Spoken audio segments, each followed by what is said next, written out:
안녕하세요. 서울시 약사회에서 진행하는 건강서울 페스티벌에 오신 것을 환영합니다. 작년엔 여러 친구들이 시청 앞 광장에서 오늘은 나도 약사 체험 프로그램을 진행했었는데요. 이번에는 아쉽게도 코로나19 때문에 할 수가 없어서 랜선으로 진행하게 되었습니다. 여러 친구들과 직접 만나보고 싶었는데요. 너무너무 아쉽습니다. 이번에는 5명의 어린이 약사와 함께 체험을 진행해 볼 텐데요. 자, 그럼 그 친구들을 만나러 가볼까요? 네, 여러분은 아플 때 어딜 가나요? 약국! 약국 말고 또 어디도 가죠? 병원! 네, 일단 약국에 가서 약사 선생님이랑 아픈 곳을 말씀드리고 약을 받는 경우도 있지만 병원에 가서 의사 선생님의 진료를 받고 그 처방전을 들고 약국에 와서 약사 선생님께 드리면 또 약을 조제해서 주기도 하죠. 그렇죠? 네, 직접 약국에서 약 사본 경험 있어요? 네. 아, 있어요? 안 샀어요? 어떤 약 사봤어요? 사본 친구들은? 저는 할머니를 위한 아, 눈 잘 보이는 약을 샀었어요? 네, 지금 약국에 보면 약이 어마어마하게 많이 있잖아요. 근데 여기서 우리가 약에도 이름이 따로따로 붙여져 있는 거를 확인할 수가 있는데요. 일단 병원에 가서 그 처방전에 의해서 만들어진 약은 우리가 전문의약품이라고 해요. 뭐라고요? 전문의약품. 그 다음에 약국에서만 살 수 있는 약이 있는데요. 그거는 일반의약품이라고 해요. 일반의약품. 그러면 일반의약품을 약국 아닌 다른 곳에서도 살 수 있나요? 네, 약국에서만 살 수 있어요. 뭐 몇 가지만 제외하고 이제 약국에서 살 수 있는데, 그 다음에 이제 건강기능식품이라는 게 있어요. 건강하기 위해서 우리가 먹는 건데, 얘는 이제 일반 의약품이나 전문 의약품은 아니지만 건강에 도움이 되기 때문에 여기 보면 건강기능식품이라는 마크를 확인할 수가 있어요. 보이죠? 네, 그리고 이제 이렇게 면 반창고처럼 의약 외품도 약국에서 사실 수가 있고요. 그리고 이제 의료기기도 약국에서 살 수 있습니다. 지금 코로나19로 인해서 우리가 바깥 활동하는 것을 좀 자제해야 되잖아요. 원래는 시청에서 매해 어린이 약사 체험이 진행되고 있거든요. 근데 올해 특별히 이제 랜선으로 진행을 하는데 우리 5명의 어린이 약사분들이 대표로 해서 그 약사가 어떤 일을 하는지 또는 약국에 어떤 것들이 있는지 확인해 보도록 하겠습니다. 우리 대표들이니까 사명감을 갖고 멋지게 약도 조제해보고 할게요. 네. 자, 그러면 약사들만 갈 수 있는 곳을 선생님이 안내할 건데요. 혹시 어딘지 아실까요? 약 만드는 곳! 네, 약 만드는 거 맞아요. 그 어려운 말로 혹시 아시는 분? 3글자. 우리 약을 조제해요. 조제실! 네, 맞습니다. 우리 조제실로 그럼 지금 출발해 볼까요? 네, 갑시다.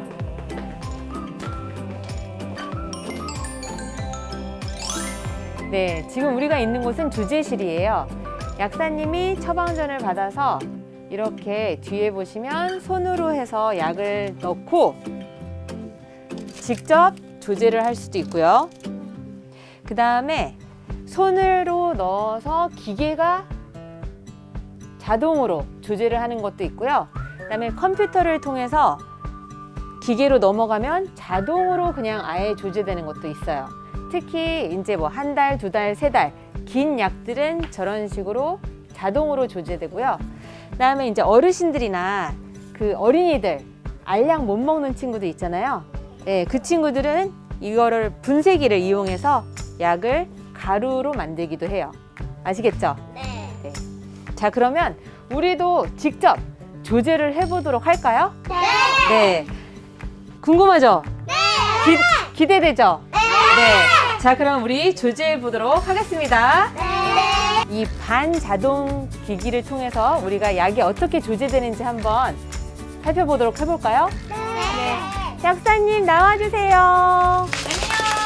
안녕. 내가 약을 지워볼게. 자, 요 앞으로 가서 선생님이 약 짓는 거 한번 볼까? 이걸 넣고, 약을 넣고 손으로 넣고 그다음에 기계로 누를 거예요. 자, 요걸 누가 눌러볼까? 그래. 자, 이 친구가 눌러보자. 그럼 먼저. 내가 해보고 싶어. 자, 이제 밑으로 약이 약이 나올 떨어졌죠? 거예요. 짜잔. 내가 힘들어. 여기. 네. 짜잔! 나왔어요. 하루에 하나씩밖에 없네, 그지? 맞아요. 하늘색 하나를 넣은 거예요. 자, 여기 온 기념으로 선생님이 하나씩 줄게요. 이거는 여러분을 위해서 초콜릿으로 선생님이 지어놨지요. 이거 초콜릿이에요. 어떻게 네. 뜯어? 자, 그 대신에 하나씩 여기 너무 쌓이는 초콜릿. 주머니에다 집어넣고 선생님 말씀 잘 듣고 가서 조제를 열심히 해요. 어린이 약사 여러분들. 자, 이제 재밌는 시간. 우리 직접 손으로 조제를 해보도록 할게요. 알겠죠? 네, 우리 다시 조제하러 갑시다. 자, 여러분 손 소독제 바르셨죠? 자, 이렇게 비벼주시고요. 자, 우리 이제 약을 실제로 이제 조제해 볼 거예요. 지금 모두 다 처방전 갖고 있죠? 처방전. 네, 우리가 사랑하는 사람을 위해서 우리가 조제를 해볼 건데요. 밑에 보면 조제 약사 써 있어요. 본인 이름이 써 있을 거고요. 그다음에 선생님은 요즘에 머리가 좀 나빠지는 것 같아요. 그래서 머리 좋아지는 약, 눈도 침침한 것 같아. 그래서 눈이 좋아지는 약, 그리고 가끔 머리도 아파요. 그래서 머리 좋아지는, 아플 때 먹는 약, 그리고 마지막으로 그 감기 기운도 살짝 있을까 말까 콧물이 나는 둥 마는 둥 해가지고 콧물약을 지어보도록 하겠습니다. 네, 여기 앞에 있는 약들은 정제라고 하고요. 얘는 시럽, 그죠? 시럽이죠. 그다음에 연고는 이런 연고통에다가 지어드립니다. 알겠죠? 네. 그리고 아까 우리 분쇄기 봤는데 이런 유발 유봉을 통해서 이 정제를 가루로 만들 수가 있어요. 이렇게 이따 한 번씩 해보세요. 네. 네, 그래서 이렇게 처방전을 보면 1회 투약량, 하루에 먹는 이 약은 한 번. 알겠죠? 그다음에 하루에 투여하는 횟수는 3번. 그러니까 아침, 점심, 저녁이 되는 거예요. 그 다음에 며칠치인가 보면 이틀치예요. 맨 끝에 2. 9살 친구들은 알겠죠? 네. 그러면 여기 보면 손으로 우리가 조제를 해볼 텐데 아침, 점심, 저녁, 아침, 점심, 저녁 해가지고 하루분, 이틀분 이렇게 되는 거예요. 그럼 선생님 한번 해볼게요.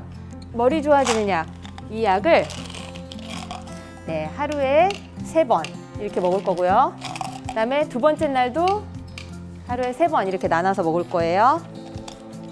그 다음에 자, 눈 좋아지는 약. 색깔 예쁘죠?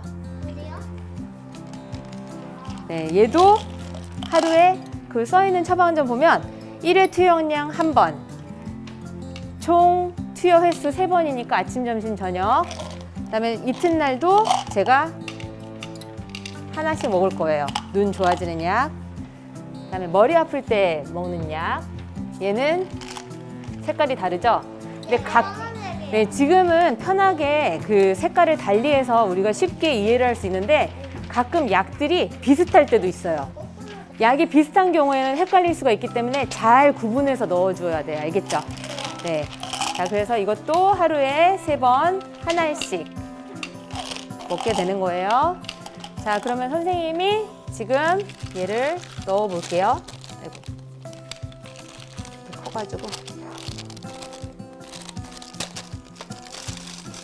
이렇게 빼보면 이렇게 들어갔어요. 3가지 약이. 그래서 얘를 여기로 와가지고 손으로 조제를 해볼 거예요. 이렇게 밀봉. 짜잔! 그래서 하루 3번, 이틀치 완성되는 거고요. 그다음에 선생님은 이제 콧물약을 하루에 5ml, 5cc 3번, 이틀 또 먹을 거예요. 이 약이랑 같이 이제 먹을 건데 이거는 선생님이 5ml씩 이렇게 구분을 해놨는데 총 양을 줘야 되잖아요. 그러면 30cc가 되는 거예요. 알겠죠? 그래서 이 콧물약을 원래 이렇게 바닥에 놓고 그거 진짜 약이에요? 그거는 아닐까? 음료수가? 나무 음료수 아니야? 네. 그 선보다는 아주 조금 더 많이 줄 수도 있어요. 왜냐하면 하루에 5cc씩 주니까 조금 덜 들어갈 때도 있고 더 들어갈 때도 있고 하니까. 그래서 이렇게 약과 시럽을 지어서 완성이 됐어요. 근데 원래는 이제 네, 이렇게 한 다음에 약봉투를 써서 이제 환자한테 주면 되겠죠? 네. 자, 이제 기대했던 시간이 왔어요. 우리가 이제 직접 조제해보는 시간인데요. 우리 약사님들의 도움을 받고서 우리 조제해보도록 하겠습니다. 네, 지금부터 조제해보도록 하겠습니다. 다 각자 앞에 처방전 있죠? 네, 이거에 맞게 조제해주세요. 우리 9살 친구들은 네, 해보세요. 자.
네, 우리가 지금 이 처방전에 따라서 약을 지어봤는데요.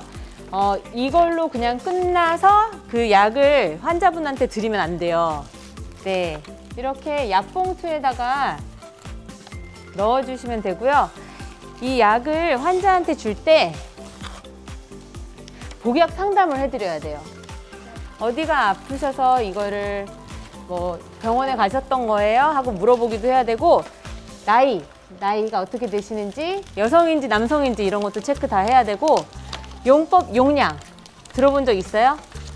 얼만큼의 양을 하루에 몇 번 먹어야 되는지 이런 것들 다 체크해서 환자분한테 드려야 돼요. 알겠죠? 네. 그리고 이제 어떤 질환이 있으시면 이 약이랑 상호작용이 있을 수도 있거든요. 네? 상호작용. 그래서 그런 것들도 체크를 해야 되니까 복약 상담 꼭 해주셔야 돼요. 알겠죠?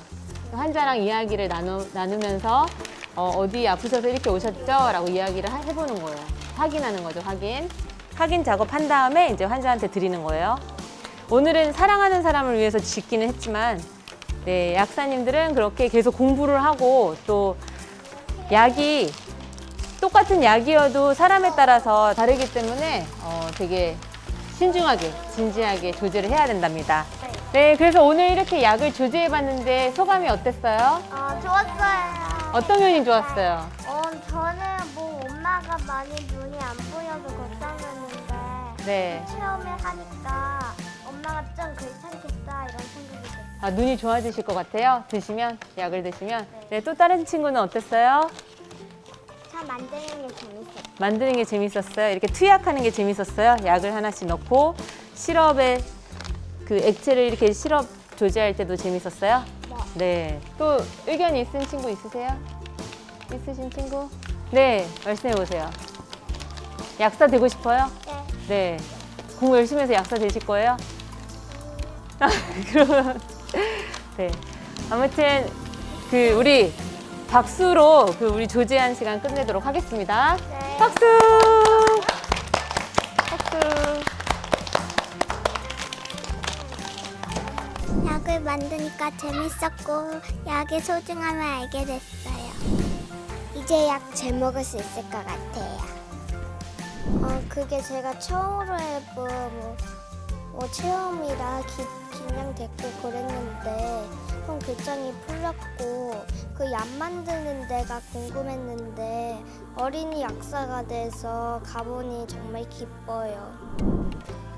전 오늘 약사 체험을 해봐서 너무너무 신기하고 재밌었고요. 이런 기회를 주셔서 감사합니다. 약 만들어서 좋았어요.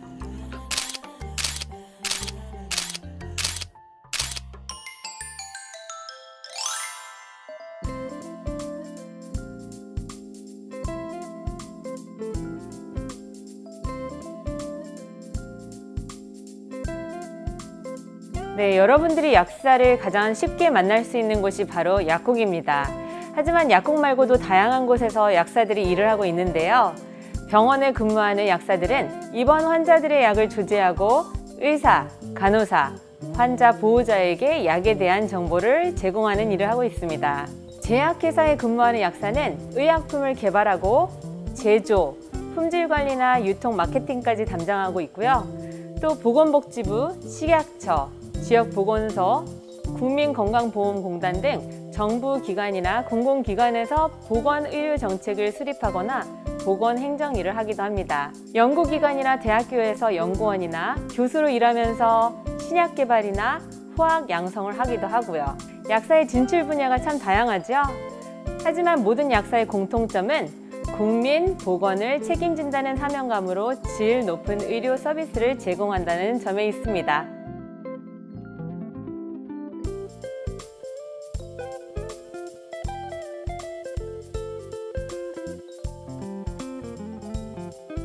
네, 제가 오늘 가정상비약에 대해서 이야기를 나눠볼 텐데요.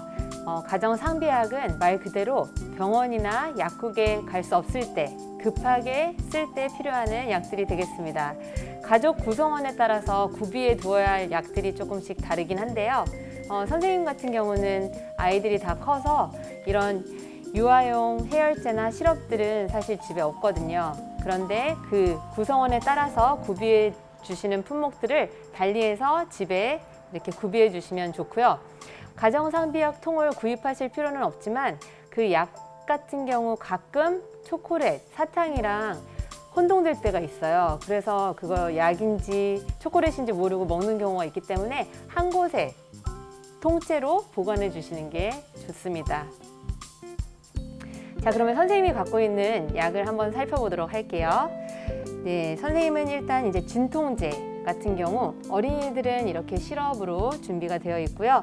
또 부위에 따라서 그러니까 이를테면 뭐 두통, 치통, 생리통, 뭐 편두통이 심한 경우에 따라서 이렇게 진통제를 성분별로 구입을 해 두었고요. 또 이제 가끔 소화가 안 돼요. 야단 맞아서 소화가 안 되던가 스트레스를 받아서 소화가 안 된 경우도 있고요. 또는 뭘 잘못 먹어서 소화가 안 되는 경우에는 시럽으로 구입을 하실 수가 있고요. 이제 성인들은 이렇게 정제가 있습니다. 네, 그리고 우리가 이제 나가서 소독이 필요한 경우가 있잖아요. 그럴 때 쓸 수 있는 소독약, 그리고 거기를 덧바를 수 있는 밴드들도 있고요.